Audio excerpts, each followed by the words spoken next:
Pernah kepikiran nggak sih, kenapa ya kalau ngomongin politik, suasananya tuh bisa langsung panas? Nah, kali ini kita bakal coba bedah bareng-bareng, kita selami sisi psikologisnya. Kenapa sih perdebatan politik itu sering banget rasanya jadi personal dan kadang nggak masuk akal sama sekali? Jadi akar masalahnya tuh apa sebenarnya? Mungkin kita mikir, ini paling cuma soal rebutan kekuasaan atau rebutan sumber daya. Tapi ternyata ceritanya tuh jauh lebih dalam dari itu. Jauh lebih manusiawi dari yang kita kira. Nah, ini dia nih petunjuk kuncinya. Konflik politik itu pada dasarnya adalah pertarungan soal makna.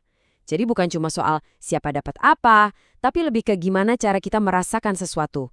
Gimana kita memaknai dunia di sekitar kita, memaknai rasa ketidakadilan, dan posisi kita di tengah-tengah semua itu. Oke, siap-siap ya. Sekarang kita masuk ke medan pertempuran yang sebenarnya, yaitu pikiran kita sendiri. Biar benar-benar paham, coba deh kita singkirkan dulu sebentar soal logika, soal angka-angka. Kita coba lihat dari sisi lain. Gimana caranya percikan amarah yang kecil itu bisa meledak jadi konflik yang super besar. Dan untuk memecahkan misteri ini, kita bakal ngikutin 4 jejak psikologis utama. Pertama, ada kesenjangan antara harapan dan kenyataan. Kedua, soal ledakan emosi kolektif. Ketiga, kekuatan identitas kelompok yang luar biasa. Dan terakhir, soal rasa sakitnya pas kita ngerasa tertinggal. Oke, kita mulai dari jejak yang pertama, kesenjangan harapan. Apa sih ini? Ini tuh perasaan pahit yang muncul pas kita ngerasa, kok kayaknya orang lain maju ya, sementara kita gini-gini aja. Dan perasaan ini, jangan salah, ini pemicu konflik yang kuat banget, dimanapun, di seluruh dunia. Kata kuncinya di sini adalah dirasakan. Jadi yang namanya deprivasi relatif ini bukan soal seberapa miskin seseorang kalau diukur pakai angka. Bukan itu. Tapi ini soal kesenjangan antara ekspektasi yang ada di kepala mereka dengan kenyataan pahit yang mereka hadapi sehari-hari. Jadi intinya, semua ini soal persepsi. Nah, buat gambarin konsep ini ada yang namanya kurva J. Ini semacam model gitu yang nunjukin gimana kesenjangan harapan itu bisa terbentuk pelan-pelan seiring waktu. Mirip banget kayak bom waktu yang terus berdetak sampai akhirnya meledak. Jadi prosesnya tuh kira-kira begini. Awalnya semuanya stabil, aman-aman aja. Terus ada kemajuan nih, ekonomi membaik misalnya.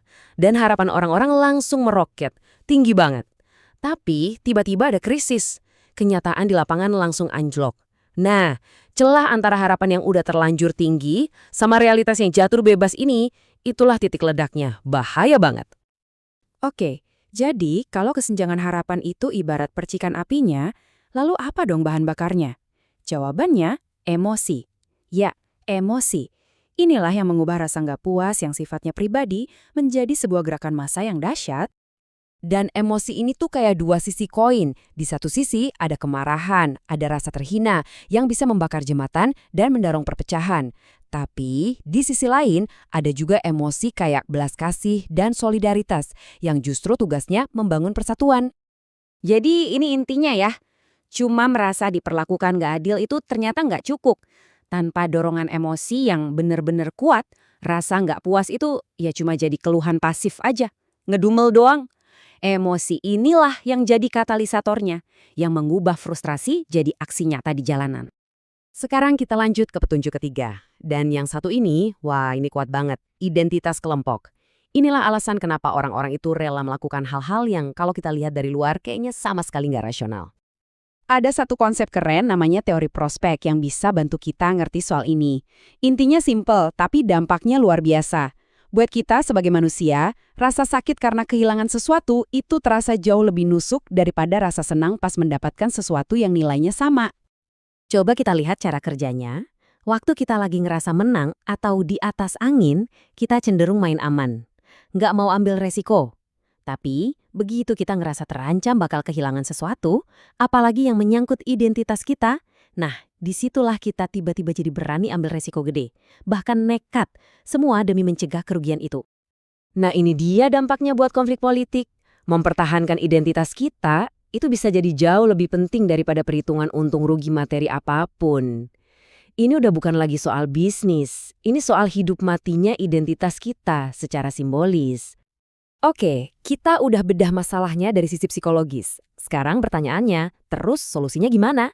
Yuk kita lihat bagaimana pemahaman ini bisa kita pakai untuk benar-benar mengelola atau bahkan mentransformasi sebuah konflik.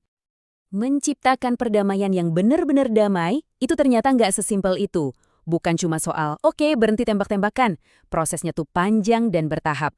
Mulai dari hentikan kekerasan, bikin perjanjian damai, terus ada keadilan restoratif, reformasi sistem, dan yang paling penting, rekonsiliasi. Untuk apa? Untuk menyembuhkan luka-luka psikologis yang dalam itu. Dan ya, inilah tujuan akhirnya, yaitu membangun pilar-pilar perdamaian yang kokoh.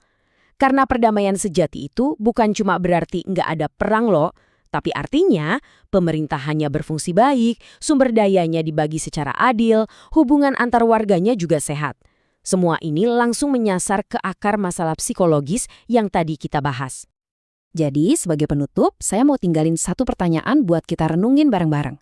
Kalau kita sekarang udah tahu nih, faktor-faktor psikologis apa aja yang bikin kita gampang terpecah belah, bukankah seharusnya kita juga bisa pakai pengetahuan yang sama untuk merancang cara-cara yang justru bisa menyatukan kita kembali? Sesuatu untuk kita pikirkan ya.